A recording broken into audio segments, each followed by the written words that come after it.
Good morning, Facebook, YouTube, Dailymotion, and Twitter. This is Rich again, back for your first video blog of the day for Sunday, March 1st, 2015, around 7:02 in the morning in Berwick, Massachusetts. It's cloudy out today. March is going to come in like a lion in the northeast part of the United States. More snow. What else is new? Some places in the northeast, especially New England, could get hit with 8 inches of snow piling on top of one another. But it's March, and you know, these snow tends to be a little more like wetter, so you have to be careful shoveling in it. But there'll be a lot of melting slow and gradually. Don't root for like 40, 50, 60 degree days in March, especially this year, because we're going to have serious flooding if that happens. Some news to report. The UMass Lowell Riverhawks tied with Vermont by the score of 2-2 last night. The UMass Lowell Riverhawks just need 1 point to clinch a first round bye in the Hockey East tournament, and they did that, so they won't be playing this upcoming weekend. The weekend of March 13th and 15th, they will be playing a quarterfinal game at the Songus Arena. So get your tickets now. And that's about it on the news. The Boston Bruins are trying to make some deals at the end of the trade deadline. I heard some rumors Michael Ryder might be coming back, but those are just rumors, okay? My first video subject of the day is about the NCAA men's basketball tournament, which is also known as March Madness, also known as the Big Dance. In a couple more weeks, 68 Division I college basketball teams will enter the 2015 NCAA men's basketball tournament, and 68 teams will comprise of 32 teams that automatically qualify for the NCAA men's basketball tournament when they clinch their conference championship, or if they win their conference title. That's only one league, that's the Ivy League. They do not have a conference tournament. But all the other 31 Division I basketball conference has a tournament, and if any team clinches their respective conference tournament, they automatically get their ticket punched to the Big Dance.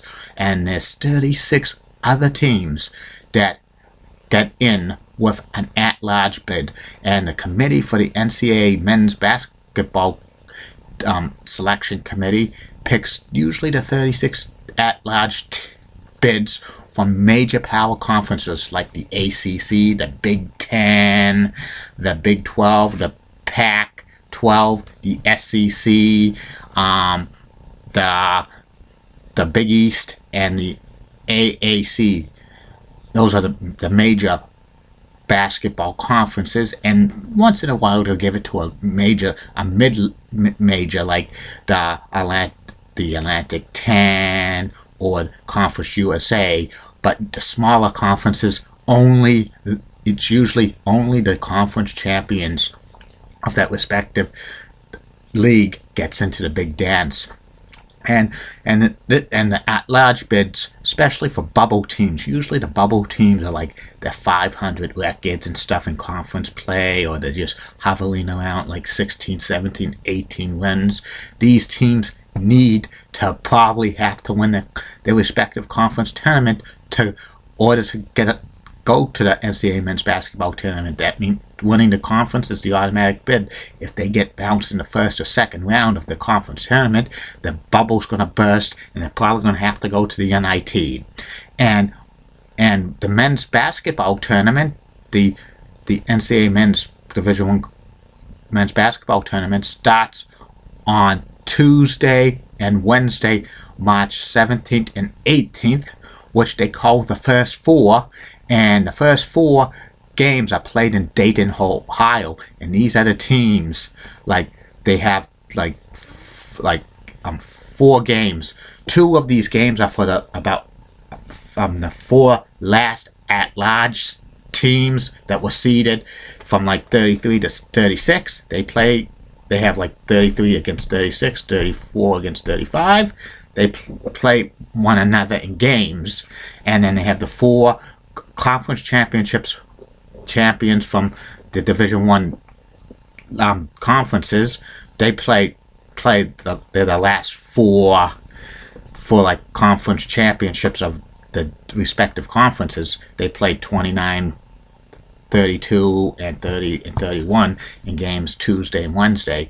And then the big dance, the NCAA men's basketball tournament, starts Thursday through Sunday. Those are the first two rounds. Second and third rounds now. And it's 1 through 16, 2 through 15, 3 through 14, 4 through 13, 5, 12, 6, 11, 7, 10, and 8, 9. And there's 16 games on Thursday and Friday. And these 16 games are at 8 regional sites across the United States. And all of these 8 regional sites are neutral. But the NCAA Men's Basketball Committee tries to have the schools try to play as close to possible from the campus. Say, for example, if Duke's playing, the committee will try to accommodate Duke because they're in North Carolina. If the first, second, and third round games are being played in Charlotte or Raleigh, they try to accommodate them and make them play as close to home as possible, because there's a big contingent of Duke fans, plus there's a big contingent of alumni fans for Duke. They don't want to send Duke to, say, El Paso, Texas, because that's too much travel for fans to go to and stuff like that. And usually the first two rounds, the second and third round games of the NCAA men's basketball tournament are highly competitive, except for the 1 through 16, 1 versus 16, where the number 1 seed always crushes the number 16 seed. Then it's never going to be number 16 ever upsetting the number 1. But the games usually where are most competitive are the 8-9 games, where they're kind of evenly matched, into 7-10 games and stuff like that.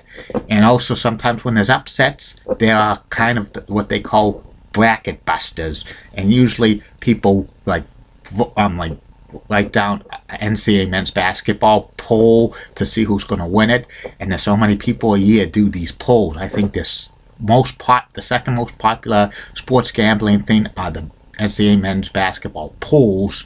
They're probably bigger. The only thing that's bigger for that is the Super Bowl.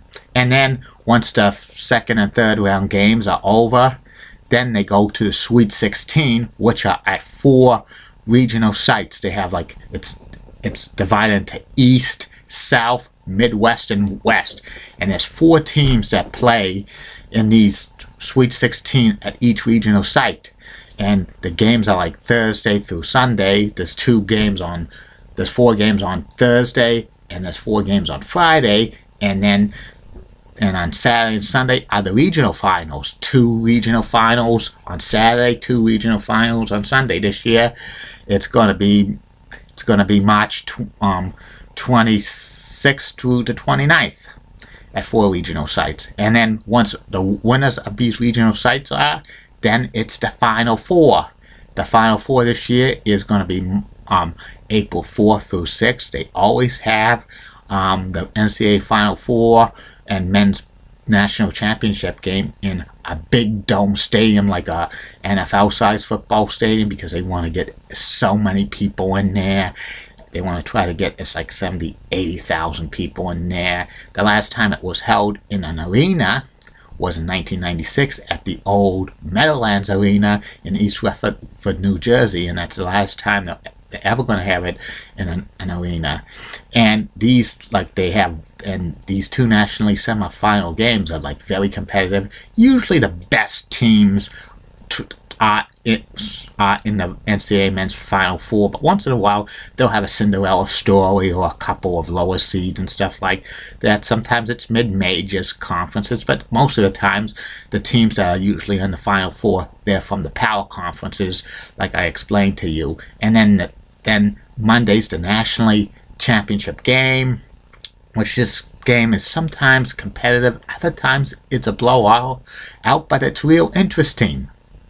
Always this year, I think this year with the NCAA men's basketball tournament, the odds-on favorite right now is Kentucky Wildcats.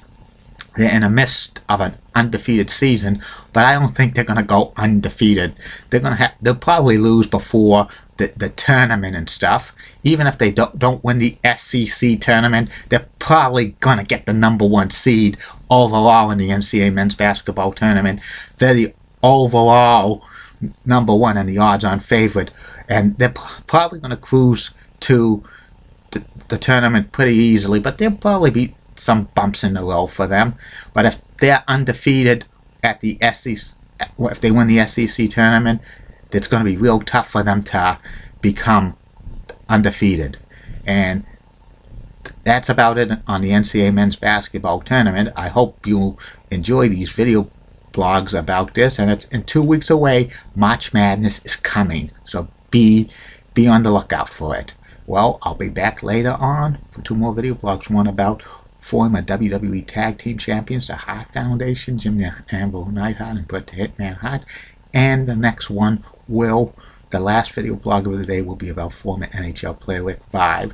Tomorrow for the March Madness stuff, I'm going to tell you about the NCAA Frozen Four, which is the ice hockey tournament. Have a good day, Facebook, YouTube, Daily Motion, and Twitter. Bye now.